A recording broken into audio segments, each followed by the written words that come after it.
Nosso Pai Celestial, obrigado por essa noite que o Senhor preparou, pelo dia que nós passamos, Senhor, guardados pelo Senhor e cuidados pelo Senhor. Isso reconhecemos e testemunhamos pela Tua graça.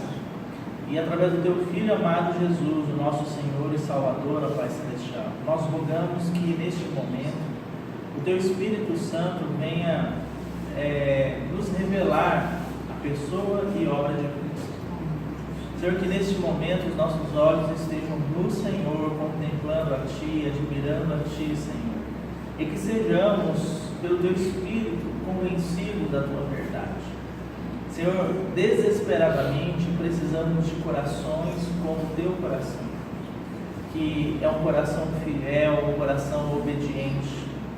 Nós precisamos de corações assim, um coração que ama a palavra. Nós precisamos deste coração. Sabemos que pela Tua promessa, o Senhor nos deu um novo espírito. O Senhor nos tirou um coração de pedra e nos deu um coração de carne, onde o Senhor escreveria a Tua palavra e a Tua palavra não se apartaria do Teu povo. Então, temos crido que o Senhor é fiel e tem levado a cabo, Senhor, essa palavra, essa promessa. Trabalhe em nós, escreve a Tua palavra em nossos corações e que as nossas vidas, Senhor, sejam fundamentadas no Senhor e não em nós mesmos. Em nome de Jesus é que nós oramos e pedimos, ó Pai. Amém, Senhor. Tomando o nosso estudo, vamos hoje ler Apocalipse 19, a partir do verso 10.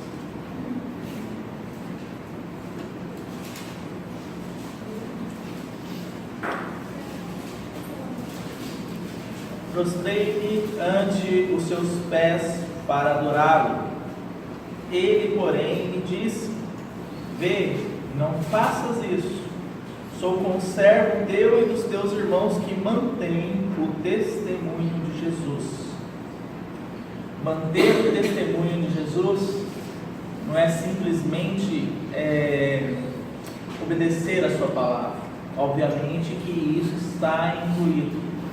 Mas manter o testemunho de Jesus significa aquela passagem que o Senhor diz assim: vós sois sal e luz. Não se pode esconder uma lâmpada debaixo de uma mesa. Você tem que colocar ela em um lugar em que ela pode iluminar. Nós somos, irmãos, esses candeeiros de ouro. A igreja é o candeeiro de ouro. Mas o candeeiro, ele só tem um papel.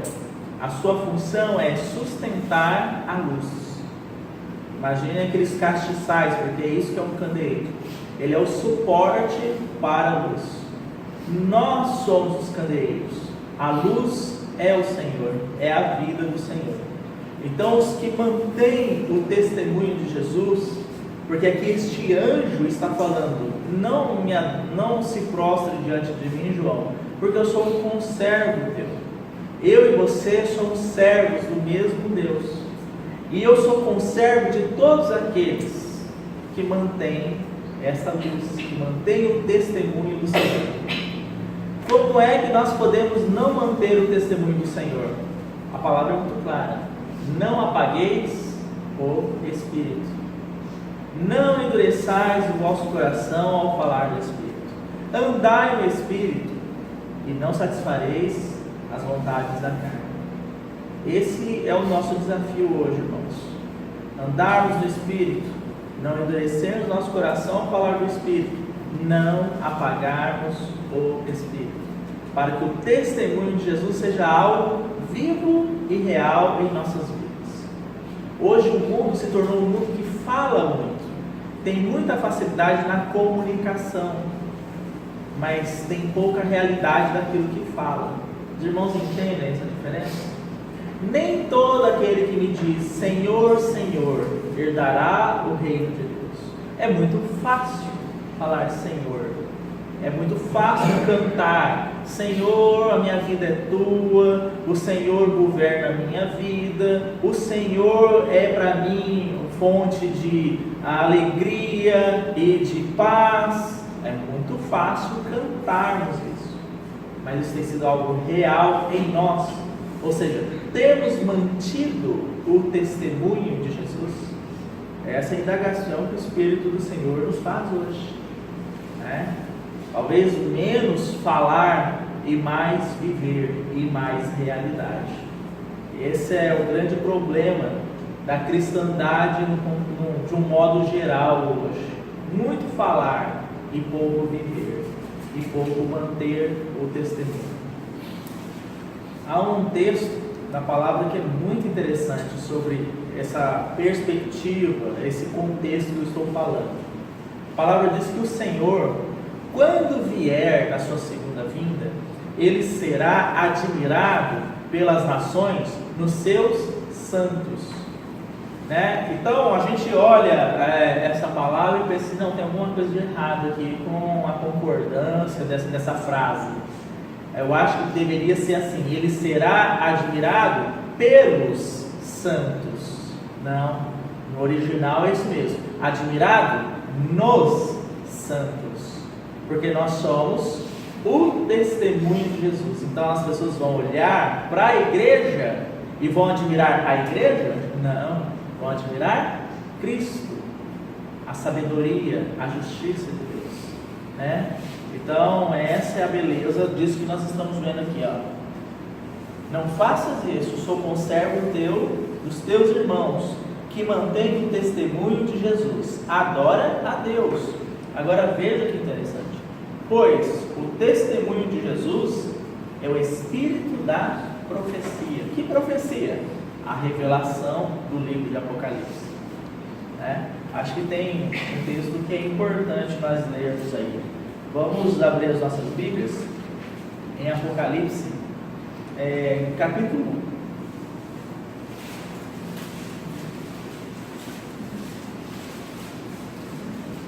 Capítulo 1, verso 5.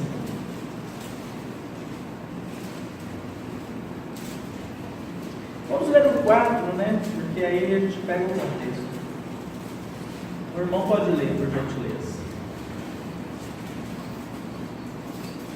João, as 7 igrejas que se encontram na Ásia, graça e paz a vós outros, da parte daquele que é, que era e que há de vir, da parte dos 7 Espíritos que se acham diante do seu trono, e da parte de Jesus Cristo, a fiel testemunha, o primogênito dos mortos e o soberano dos reis da terra.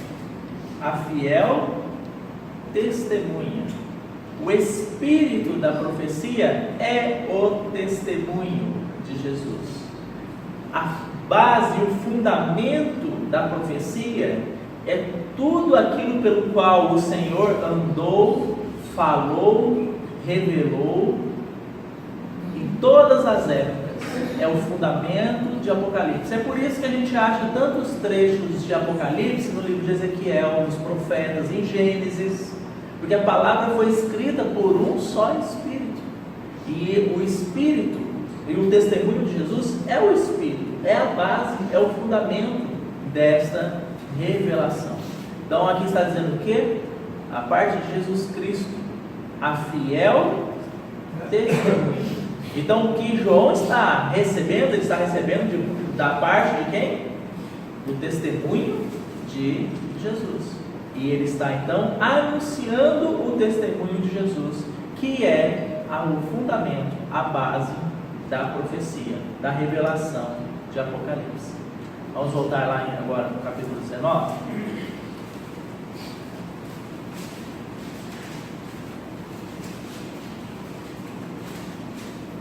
Então vamos falar um pouco agora sobre a cena do Armagedon. Para nós, antes de nós lermos aqui o capítulo 19, verso 11, está me ocorrendo que seria interessante nós lermos um texto que está em Apocalipse 16. Não desmarque aí o 19.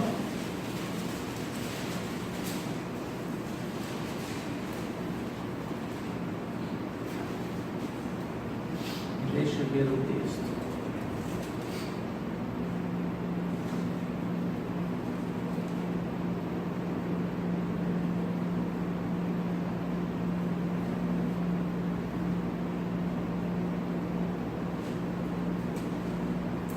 A Apocalipse 16, versos 13 e 14.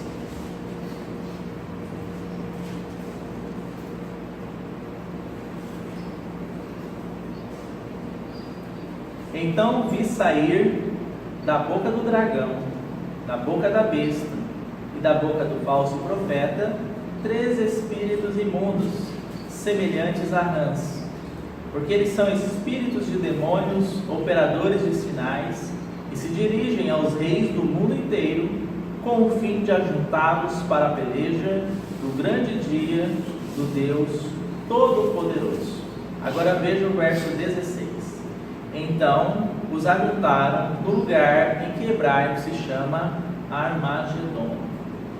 Em hebraico se chama Armagedon. O significado desta palavra Armagedon é muito interessante, porque ela é formada de 2 palavras no hebraico, né?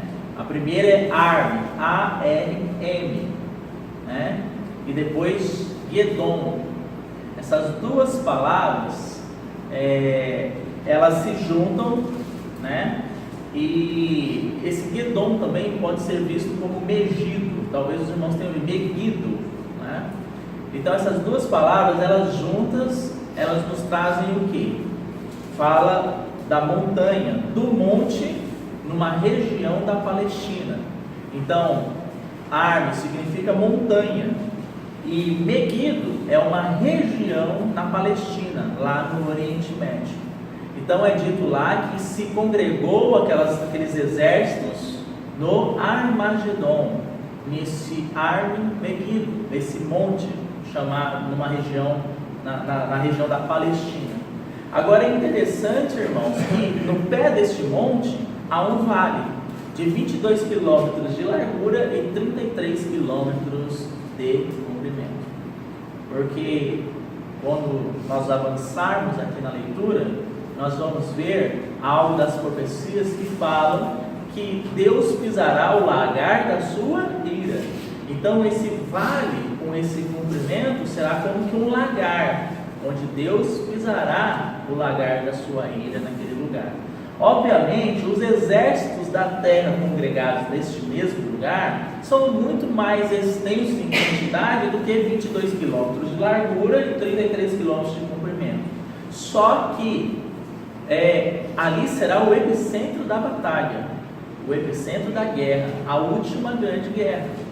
Todas as regiões ali no entorno, em volta de Israel, em volta de Jerusalém, eles serão tomados e cercados. Haverão exércitos vindos do norte, sob o comando da Rússia. Haverão exércitos vindos do sul, que é o continente africano, Egito e assim por diante. Haverão exércitos vindos da Europa também, sob o comando do anticristo.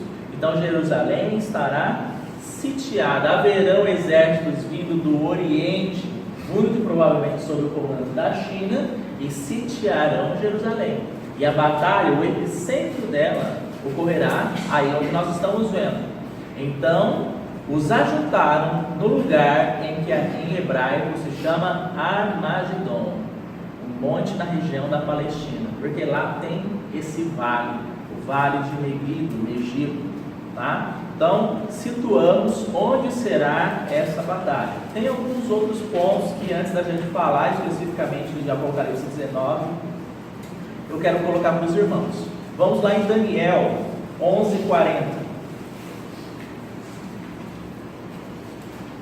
Daniel capítulo 11, verso 40.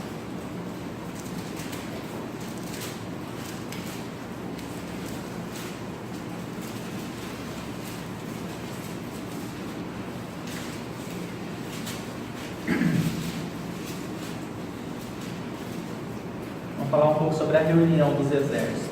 O irmão me ajuda na leitura, porque hoje eu não, além de estar falando, ficar lendo também para mim é complicado. No tempo do fim, o rei do sul lutará com ele, e o rei do norte arremeterá contra ele, com carros, cavaleiros e com muitos navios, e entrará nas suas terras e as inundará e passará. Então nós temos aí o rei do sul e o rei do norte. Muito provavelmente nós dizemos para os irmãos, esse rei do norte será o líder da Rússia e todas as regiões estarão anexadas a ela. O rei do sul será um líder levantado no continente africano, tá? Agora veja o verso 44 aí, Paulo, lê para nós. Mas pelos rumores do Oriente e do Norte será perturbado e estarei com grande furor para destruir e exterminar a muitos. Então, rumores também vindo da parte de onde? Do Oriente.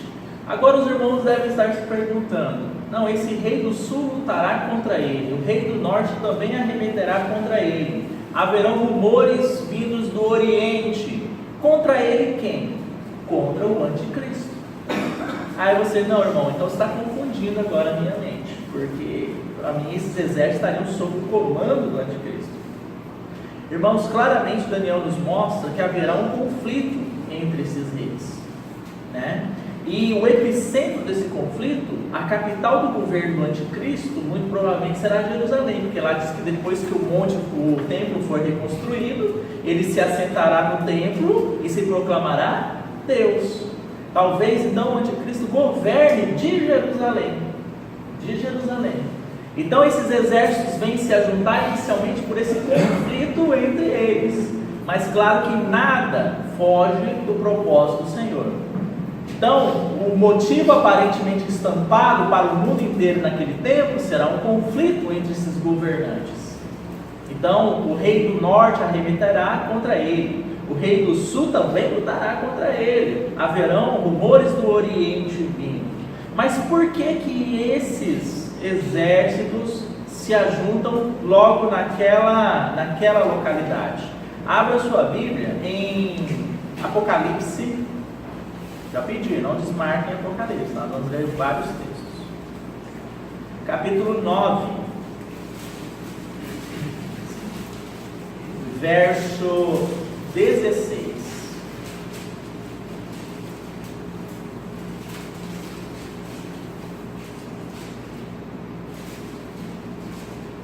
O número dos exércitos da cavalaria era de 20.000 vezes 10 milhares.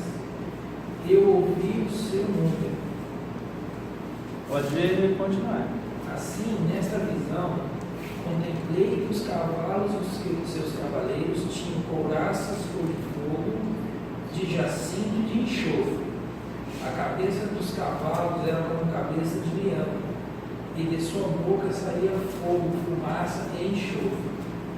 Por meio desses 3 flagelos, a saber, pelo fogo, pela fumaça e pelo enxofre, que saíam da sua boca, foi morta a terça parte dos homens. Tá bom. Esse exército aí, que na conta significa 200 milhões de cavaleiros, a gente já estudou sobre ele. A sua armadura, a sua couraça era vermelha, eles traziam vermelho na sua roupa, né?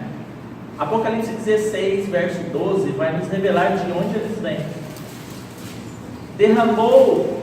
Posso ler? Não, leia para mim, gentileza. Vou deixar vocês lerem hoje. Derramou o cesto a sua taça sobre o grande rio Eufrates, cujas águas secaram, para que se preparasse o caminho dos reis que vêm do lado do nascimento do sol. Então, quando o anjo derrama a sua taça, seca-se o rio Eufrates.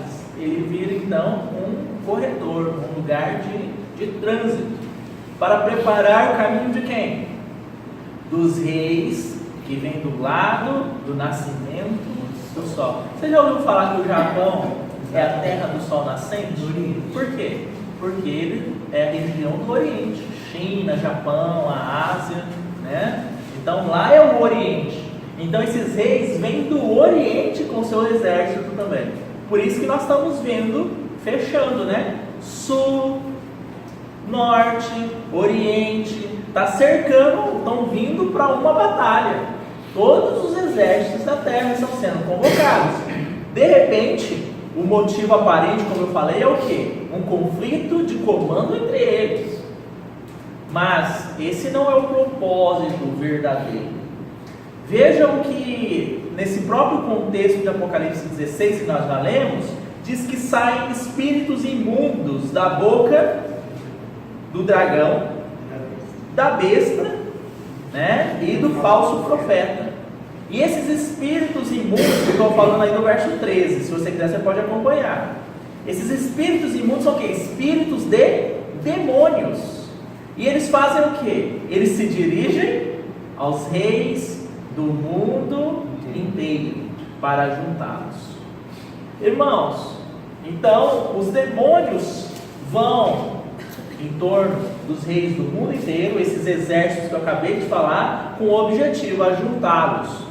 De repente tenha colocado no coração desses líderes, vão lá disputar contra o governante maior, o anticristo, desafiá-lo.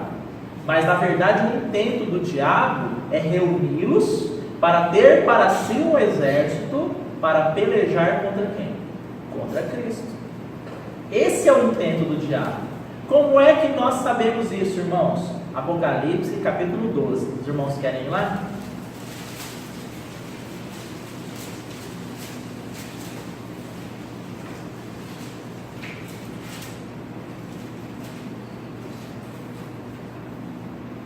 Verso 12. Por isso festejai aos céus, e vós os que neles habitais. Ai da terra e do mar, pois o diabo desceu até vós, cheio de grande cólera, sabendo que pouco tempo lhe resta. Ai da terra e do mar, pois o diabo desceu até vós, cheio de grande cólera. Por que ele está com tanta ira? Porque ele sabe que pouco tempo lhe resta. O diabo perdeu já uma guerra nos céus.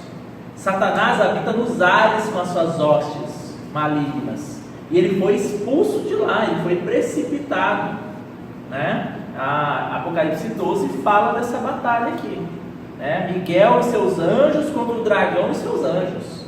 O diabo é expulso dos ares. Aí ele vem para a terra. Então agora ele está desesperado, cheio de grande cólera, desesperado porque ele sabe que pouco tempo lhe resta. E ele começa agora a formar o quê? O seu exército. Ele sabe que haverá essa peleja. Né? Então ele lança, através desses demônios, algo no coração desses governantes para que venham, talvez por outros motivos que eles não conhecem, mas eles chegarão em um mesmo lugar, né, chamado Armagedon. O diabo acha que vai arquitetar tudo isso e vai se sair bem como uma estratégia de guerra, mas nada escapa do propósito de Deus. Em outras palavras, irmãos, o que o diabo estiver fazendo, achando que está traçando uma estratégia de guerra, Deus já permitiu que isso acontecesse para o cumprimento do seu eterno propósito. Tá, nós teremos então até aqui o quadro que nós formamos é a reunião desses exércitos. Eles estarão no mesmo lugar e nós vimos que lugar é este. E nós podemos entender o seguinte: quando esses exércitos estiverem lá, que se anunciar essa batalha entre Cristo e o anticristo, digamos assim, entre os exércitos do céu e os exércitos da terra, do lado de quem os irmãos acham que os humanos, que os exércitos do mundo vão estar? Né? Porque eles foram com um propósito. Chegando lá, perceberam que havia um outro propósito, ou seja, vem uma força extraterrena para nos destruir. Então eles vão ficar do lado de quem? Do anticristo ou de Cristo? Do anticristo. Esse exército celestial vem para nos destruir, vamos nos unir. Você já deve ter visto um ditado de guerra que diz assim, né? O inimigo do meu inimigo é meu amigo ou meu inimigo?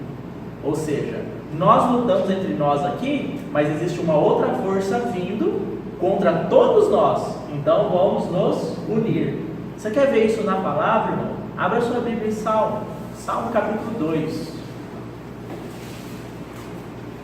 Nada do que eu estou dizendo aqui é fora da palavra. Salmo capítulo 2, verso 2 e 3.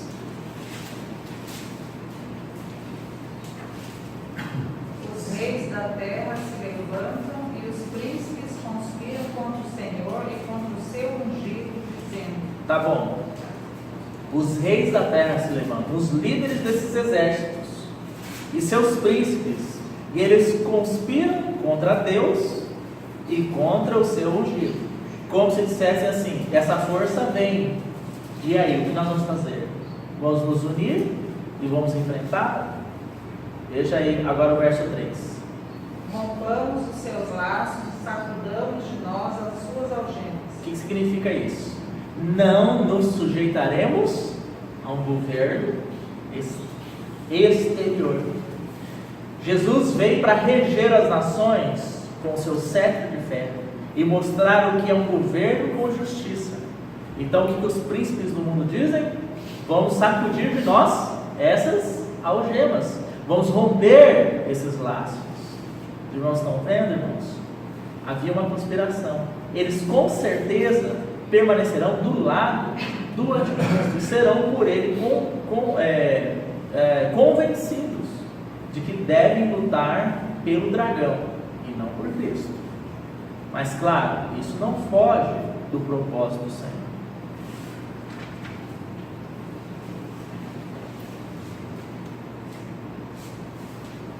Vamos agora lá para Apocalipse 19. Então o cenário está montado. O que é Armagedon? Irmão, mas então o propósito desses exércitos todinhos era para vir para destruir o anticristo. Mas aí Era uma luta, conforme Daniel mostra ali. Mas aí O Satanás, rei do norte, por algum motivo, o rei do norte vai se desentender com o líder mundial. O rei do sul também vai se desentender, por algum motivo, né? E vem de outro lado os exércitos do Oriente. E o anticristo tem os seus exércitos também. Então, haverá uma espécie de conflito, quase como que uma terceira guerra mundial vai acontecer. Mas dessa vez, reunindo milhões e milhões de soldados. Só que essa é a ideia, é o que vai ser lançado na mídia e o que vai estar público.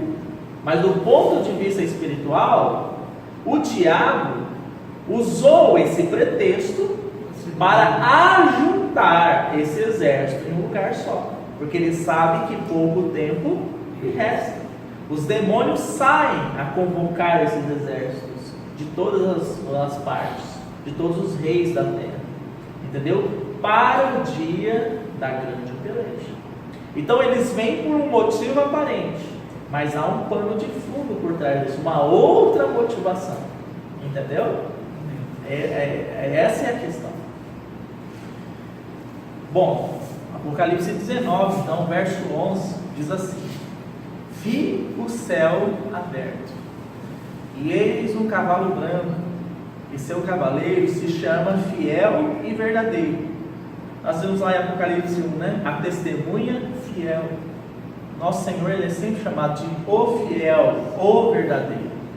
Ele julga e peleja com justiça. Irmãos, vi o céu aberto e eis o cavalo branco. Essa será a vinda do Senhor na sua parousia. O que é isso? É a vinda aparente do Senhor, ou seja, todo olho verá, todo mundo, todo o globo, toda a terra contemplará a vinda do Senhor, porque até aqui, né, a palavra diz assim: virei como ladrão. O Senhor não fala assim? Mas ele virá como ladrão para quem? Para a sua igreja, né? Estejam preparados, ninguém sabe nem o dia nem a hora. Não abrir, Paulo fala, num abrir e fechar de olhos, num piscar de olhos, seremos arrebatados. Então o Senhor vem primeiro para a sua igreja, não de forma visível, mas de forma invisível. As pessoas vão sumir, as pessoas vão ser arrebatadas. Estarão dois no campo, um será levado e outro será deixado. Estarão dois na casa, um será levado e outro será deixado. Como estando o Jamerson e a Girlene aqui, de repente a Girlene some e o Jamerson fica. E essa vinda do Senhor, este arrebatamento, é invisível. O povo não vai entender o que está acontecendo. Entenderam isso? Mas essa vinda do Senhor que nós estamos falando aqui, será a sua vinda visível, aparente. Eu gostaria de estudar alguns aspectos na palavra de Deus com relação a isso.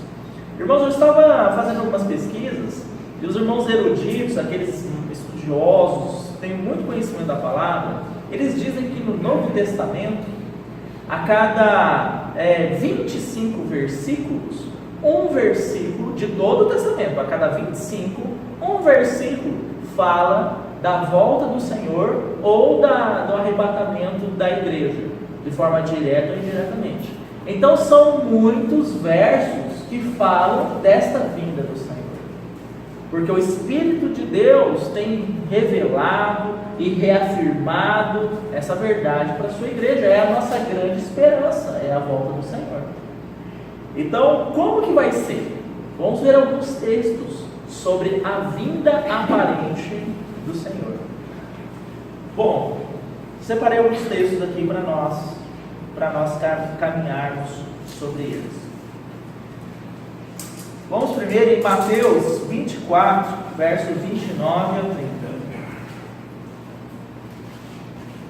Aqui o próprio Senhor Jesus está descrevendo. Mateus, capítulo 24, versos 29 ao 30.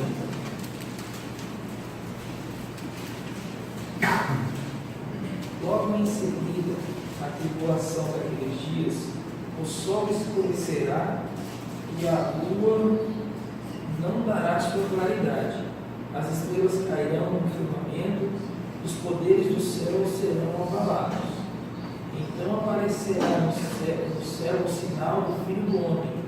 Todos os povos da terra se lamentarão e verão o Filho do Homem vindo sobre as nuvens do céu, com poder e muita glória. Tá bom aí, tá vendo? Todos os povos da terra se lamentarão e verão o Filho. Então é a vinda aparente do Senhor. Agora veja um quadro aí, ó. Não dará o sol escurecerá. Nós vimos, né? Quando o Senhor foi julgando, mexendo com os astros. Então ele diz assim: naqueles dias, na tribulação daqueles dias, o sol vai escurecer, a lua não vai dar a sua claridade. Imagine isso, trevas, né? E aqueles grandes exércitos reunidos naquele lugar, no Armagedon, e todos os povos verão a vinda do Filho do Homem. Vi o céu aberto, e um cavalo branco, e o seu cavaleiro, a fiel testemunha, o fiel e o verdadeiro, que julga e peleja com justiça. Então todos vão ver essa cena, irmãos. Mas, vamos mais. Em Atos, capítulo 1, verso 11, também existe um texto interessante para nós vermos. Atos, capítulo 1, verso 11.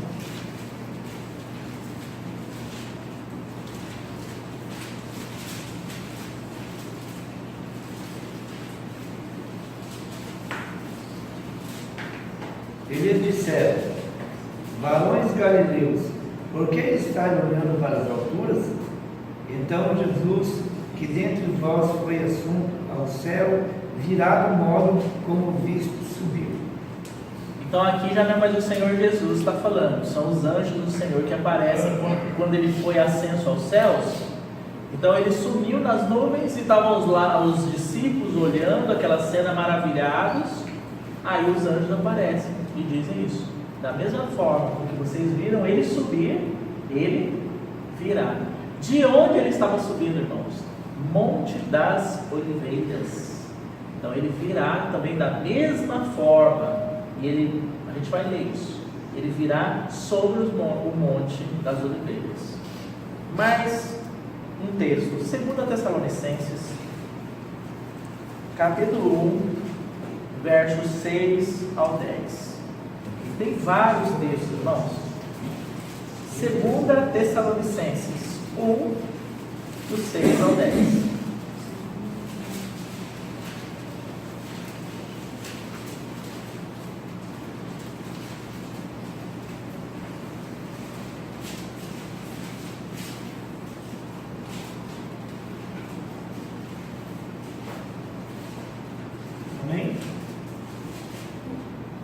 Se de fato é justo para com Deus que ele dê em pague tribulação aos que vos atribulam, E a vós outros que sois atribulados, alívio juntamente convosco. Quando do céu se manifestar o Senhor Jesus, como os anjos do seu poder, em chama de fogo, tomando vingança contra os que não conhecem a Deus e contra os que não obedecem ao Evangelho do nosso Senhor Jesus. Estes sofrerão penalidade de eterna destruição, banidos da face do Senhor e da glória do seu poder, quando vier para ser glorificado nos seus santos e ser admirado em todos os que creram naquele dia, porquanto foi crido entre vós o nosso testemunho. O texto que eu estava mencionando está bem aqui, no verso 10. Mas vejam aí, quando do céu se manifestar o Senhor Jesus, com os anjos do seu poder, em chama de fogo. Por que chama de fogo? Porque o fogo fala de julgamento. Lá em Apocalipse 19, na descrição do Senhor, diz que os seus olhos, os olhos daquele cavaleiro, eram olhos como chama de fogo. Ele se manifestará em chama de fogo. Para quê? Para a destruição daqueles que não creram no Senhor.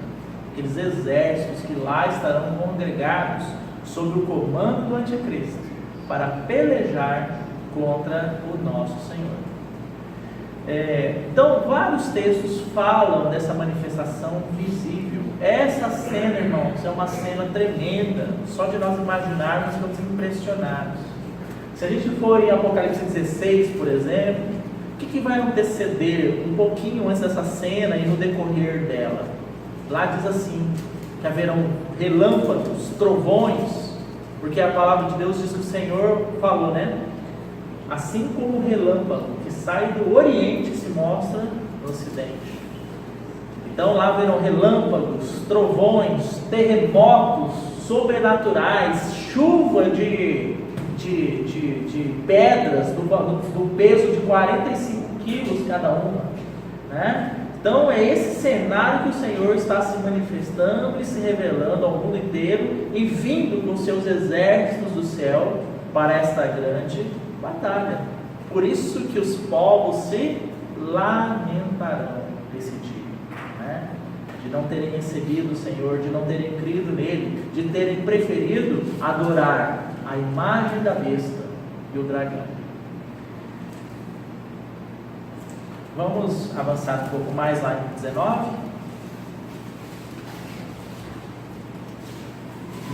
Na parte B do verso 11, diz assim: o seu cavaleiro. Então, nosso Senhor, e viu o céu aberto, e eis um cavalo branco, e seu cavaleiro.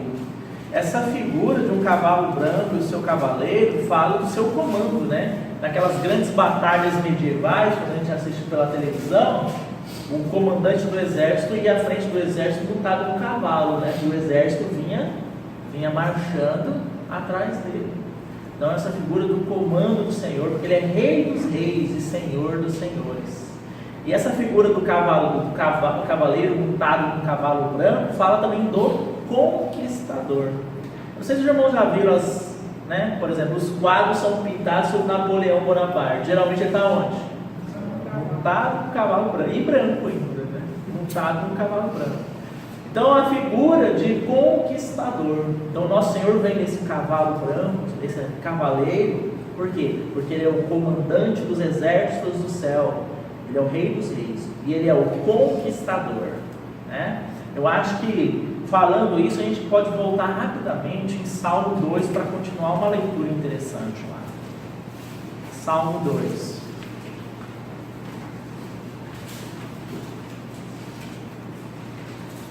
Irmãos, é para isso que nós estamos sendo preparados. Para isso que o Senhor tem formado o seu caráter em nós. Para que almejemos esse dia. Então, nós vimos os versos 2 e 3. Que as nações da terra, os príncipes, os reis da terra vão querer se voltar contra o Senhor, né? Veja aí o verso 6. Do verso 6 até o verso 9. Não leio para nós. Eu, porém, constituí o meu rei sobre o meu santo monte Sião. Proclamarei o decreto do Senhor. Ele que disse: Tu és meu filho, e eu hoje te gerei. Pode-me, e eu te darei as nações por herança. Pede-me, e eu te darei as nações por herança. E as extremidades da terra por tua possessão. Com vara de ferro as regerei, e as despedaçarás como um vaso de ouro. Então vejam aí, eu constituí, verso 6, eu porém constituí o meu rei sobre o meu santo monte Sião. Então Deus está dizendo o quê? Existe o anticristo que reina sobre a terra, existem os reis da terra, mas eu constituí o meu rei. Ele é que governará do monte Sião, né? O monte de Deus. E aí, pede-me, ó o Senhor Deus falando do seu filho aqui, seu filhinho, Jesus, né? Pede-me, e eu te darei as nações por herança, e as extremidades da terra por tua possessão, e você as regerá. Aqui fala vara de ferro. Alguns outros, acho que em Apocalipse vai falar cetro de ferro, mas a ideia mesmo é vara, de reger como um pastor, que guiará as nações com justiça. Não essa justiça negociável segundo como é que eu vou dizer, os interesses desse ou aquele. Uma justiça reta, justa e firme, por isso que fala de fé. Então o Senhor guiará as nações, como um pastor guia um rebanho, com cetro de fé. Ele as governará. Né? Verso 12. Os seus olhos são chama de fogo, na sua cabeça há muitos diademas, tem um nome escrito que ninguém conhece senão ele mesmo. Aos vencedores, lá quando a gente estudou as igrejas do Apocalipse, o Senhor diz assim: ao vencedor darei a ele uma pedrinha branca, na qual está escrito um nome, e esse nome somente ele conhecerá. Né? O irmão que não estuda a palavra, chegar naquele dia, o Senhor vai dar uma pedrinha branca para ele, ele não vai saber para que é. Né? Ali estará escrito um nome, que será o novo nome desse vencedor. Novos céus, nova terra, novos corpos celestiais e novos nomes também. Já não será mais Moisés, já não será mais Jamerson, já não será mais Paulo, um outro nome. E aqui a mesma coisa se cumpre com o Senhor. Ele tem um nome que nenhum homem conhece. Que nome é esse? Né? É um nome entre ele, o Pai e o Espírito. Está vestido com um manto tinto de sangue, e o seu nome se chama o Verbo de Deus, o Palavra de Deus. Lá João fala no seu Evangelho, né? O Verbo estava com Deus e o Verbo era Deus. Essa expressão do Senhor Jesus de o Palavra de Deus, o Verbo de Deus, irmãos, é porque ele é a expressão exata do ser de Deus, né? Hebreus vai falar sobre isso. Cristo, como sendo a palavra de Deus, é Deus se dando a conhecer aos homens, se revelando aos homens através do seu Filho. Então tudo que nós vemos em Cristo, nós vemos em Deus. Ele é Deus, o Deus encarnado. Por isso que o Senhor, um dos discípulos, pediu para que Jesus mostrasse o Pai. Ele diz assim: há tanto tempo vocês estão comigo, vocês me pedem isso, mostra meu Pai. Quem vê a mim, vê o Pai que me enviou. Ele é a expressão exata. Por isso essa nomenclatura usada pelo Espírito. O Logos, o Verbo, a manifestação de Deus para os homens em Cristo Jesus. Tudo que nós precisamos conhecer sobre Deus, nós conhecemos no Filho, a quem Ele enviou. E seguiam os exércitos que há no céu, montados cavalos brancos, com vestiduras de linho finíssimo, branco e puro. Essa é a imagem resplandecente. Por que um linho finíssimo? Nós já estudamos isso no domingo, né? São os atos de justiça dos santos. Em outras palavras, esses exércitos do céu são os filhos de Deus, a igreja do Senhor, formada inicialmente pelos seus vencedores. Alguns irmãos entendem que também estão incluídos nesse contexto de exército dos céus os anjos de Deus. né? E eles o fazem com base no texto de Judas. Vamos ler lá? Judas, verso 14. Só tem verso, tá? Porque Judas só tem um capítulo, tá, irmão? Judas é depois de 3 João.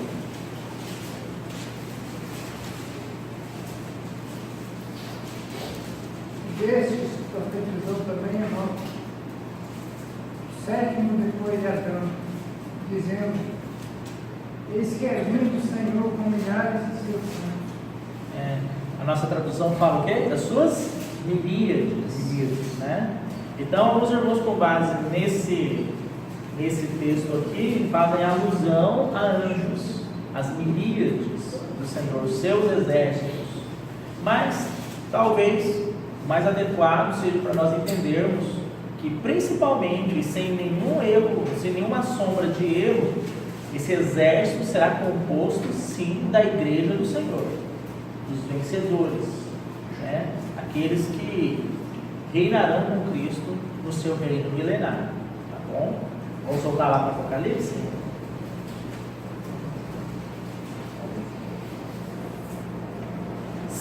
Verso 15.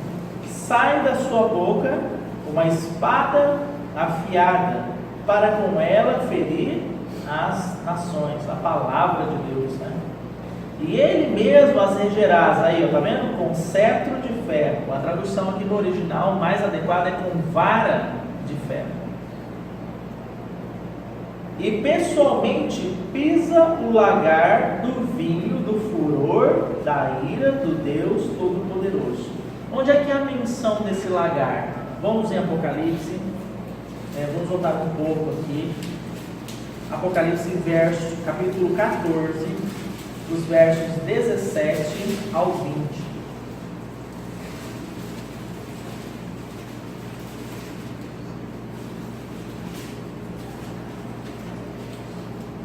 Então saiu do santuário que se encontra no céu outro anjo, tendo ele mesmo também uma foice afiada.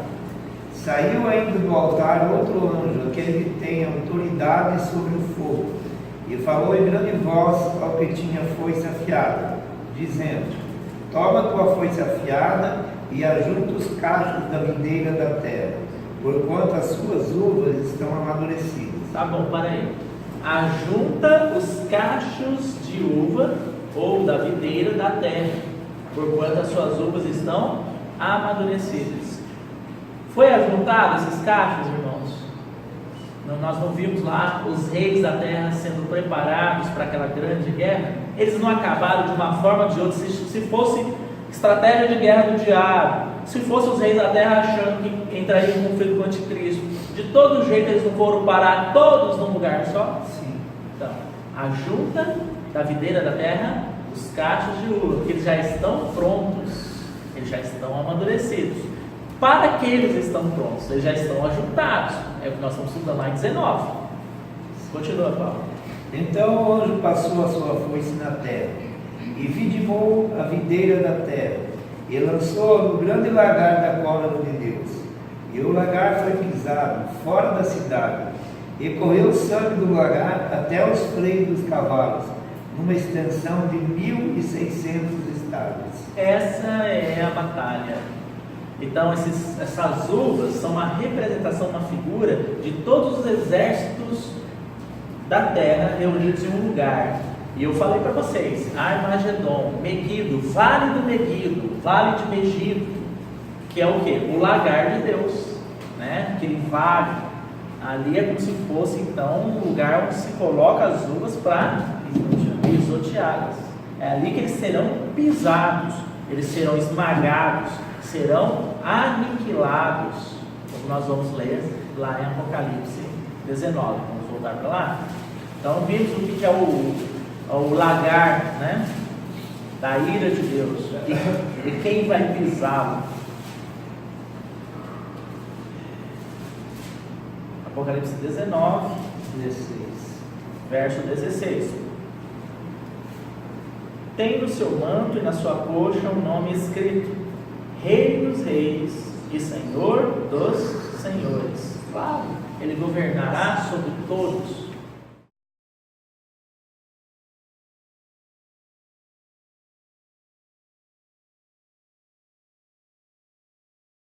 Ajuntai-vos e vinde, ajuntai-vos de toda parte para o meu sacrifício, que eu oferecerei por vós, sacrifício grande aonde?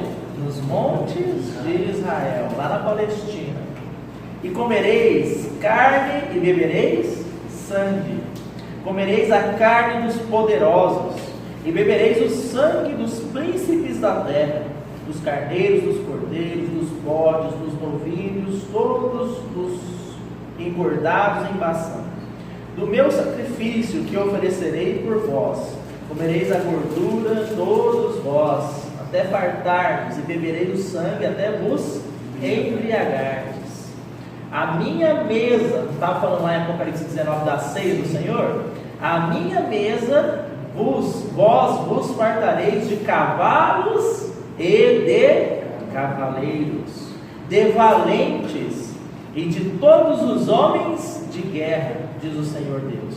Manifestarei a minha glória entre as nações, e todas as nações verão o meu juízo que eu tiver executado, e a minha mão que sobre eles estiver descarregado.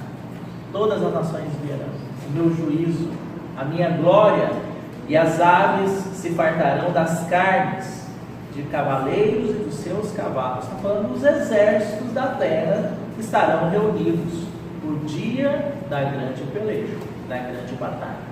Tá? Vamos avançar um pouco mais, irmãos. Eu sei que os irmãos já estão cansados, nós já estamos terminando.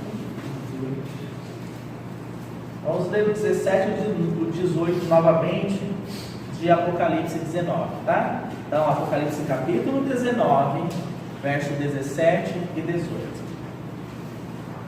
Então vi um anjo posto em pé no sol e clamou com grande voz, falando a todas as aves que voam pelo meio do céu: vinde reuni-vos para a grande ceia de Deus, para que comais carnes de reis, carnes de comandantes, carnes de poderosos, carnes de cavalos e seus cavaleiros, carnes de todos, quer livres, quer escravos, tanto pequenos como grandes. E vi a besta e os reis da terra com seus exércitos congregados para pelejarem contra aquele que estava montado no cavalo e contra o seu exército. Para vermos o detalhe então dessa batalha, Zacarias, vamos em Zacarias rapidamente, capítulo 14.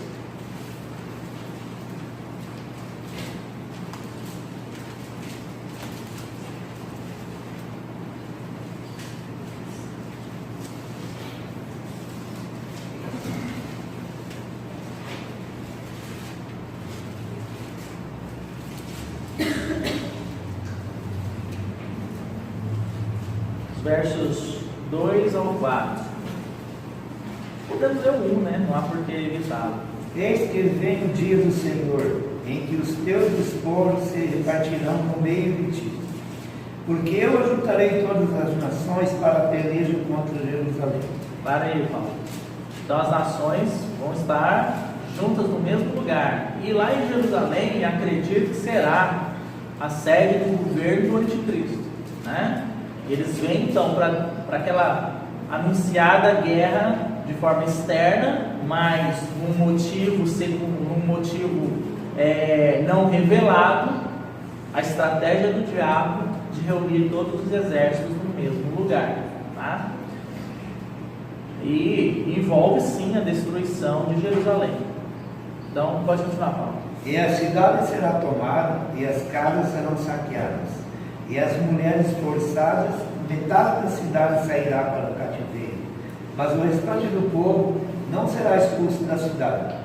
Então sairá o Senhor, que pelejará contra essas nações, como pelejou no dia da batalha.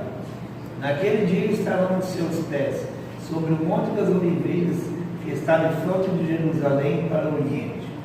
O Monte das Oliveiras será fendido pelo meio, para o oriente e para o ocidente, e haverá um vale muito grande.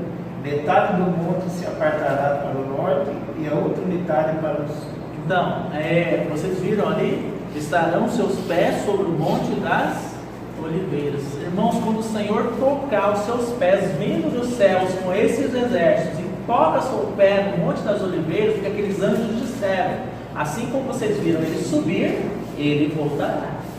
Quando ele toca os seus pés no Monte das Oliveiras, que ele volta à terra para essa batalha, esse monte se abre no meio, né? Ele racha no meio e ele abre um corredor para que o povo que está em Jerusalém sitiado, cercado, os judeus, possam por ali fugir dessa grande batalha.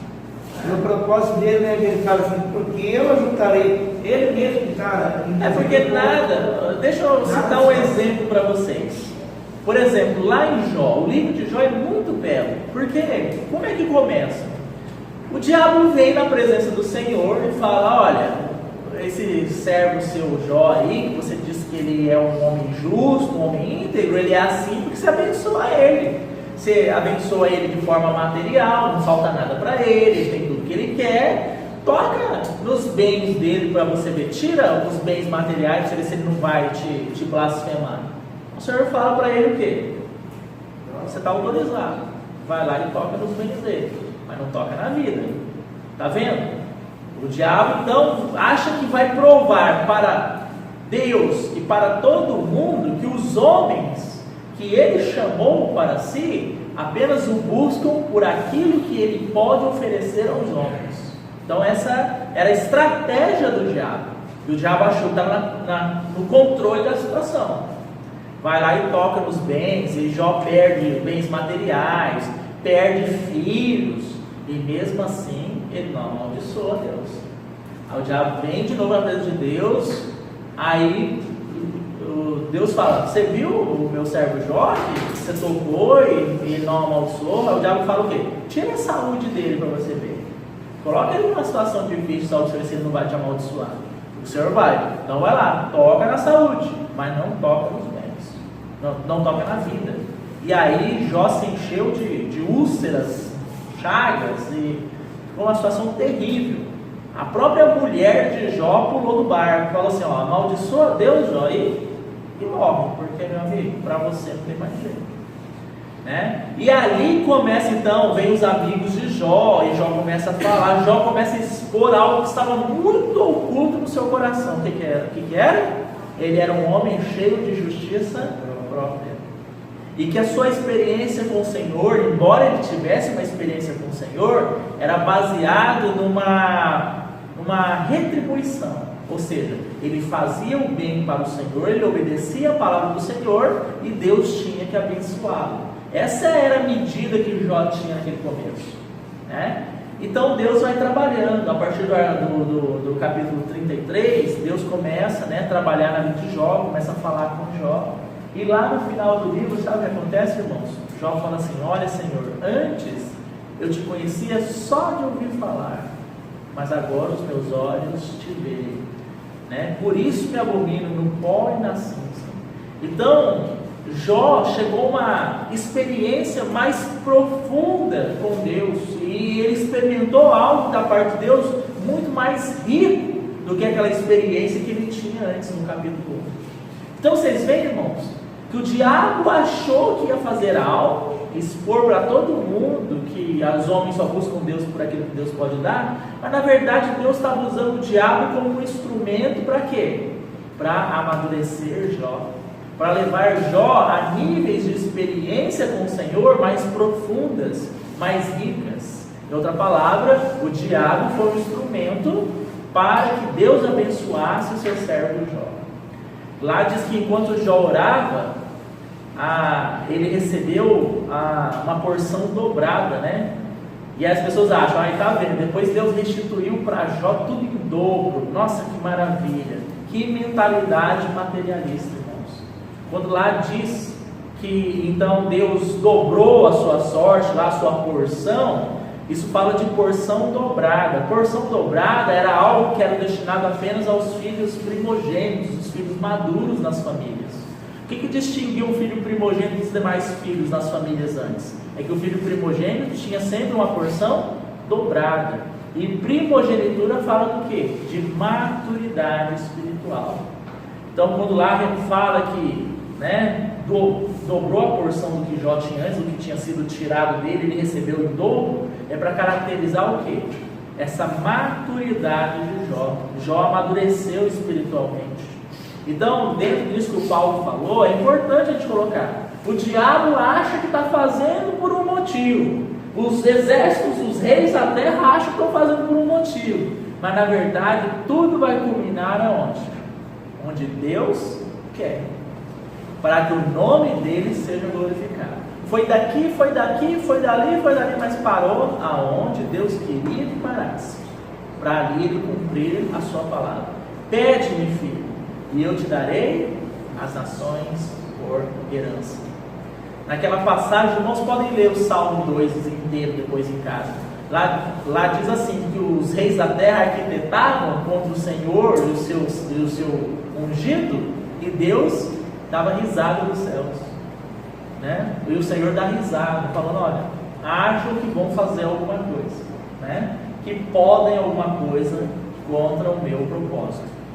Irmãos, nós temos, e aqui eu vou encerrar, nós temos que olhar para a palavra e buscar a misericórdia do Senhor, porque todas essas coisas, elas estão se cumprindo. Na próxima reunião eu quero ler as profecias relacionadas à volta do Senhor, para os irmãos verem como elas estão se cumprindo. Alguns meses atrás, Estados Unidos reconhece que Jerusalém é capital de Israel. Isso significa o quê? Que isso precisa acontecer para que os judeus possam reconstruir o templo deles. Eles não podem reconstruir o templo atualmente, porque lá existe uma mesquita muçulmana, porque Jerusalém foi cortada e dividida pela ONU. Entenderam? E uma parte ficou com os muçulmanos, outra parte com os judeus. Então, olha o passo sendo dado. Há 2 dias atrás, o presidente da Turquia, ele foi até o Papa. E sabe qual é a discussão desses 2 líderes? A Turquia é o Império Otomano, né? O império onde o Islã foi estabelecido. E o povo muçulmano tem algo relacionado, sim, aos eventos que vão anteceder a volta do Senhor. Então, ele foi até o Papa e os dois conversaram sobre o quê? Jerusalém como sendo capital de Israel. Em que sentido? Tanto o Papa como o Erdogan não concordam com isso, né? Eles estão contra, uma posição contrária a essa posição, né? Aí não está bom isso? Assistiu a matéria desses dias que os judeus da Europa estão sendo vítimas de perseguição. Existem vários casos por toda a Europa de antissemitismo, ou seja, os judeus sendo perseguidos porque são judeus. Eles estão voltando para Jerusalém. Estão saindo dos países europeus e retornando a Jerusalém, porque eles precisam ser, eles já foram declarados como Estado, já estabeleceram um território, vários judeus já retornaram, mas cada dia mais judeus estão retornando para Israel.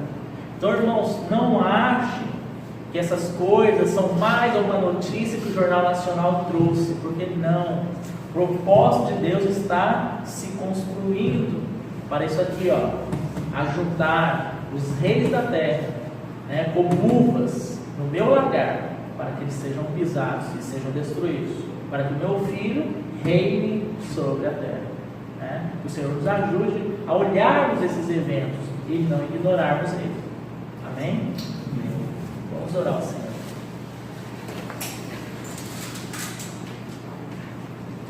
Pedir um irmão que ore ao Senhor, uma irmã.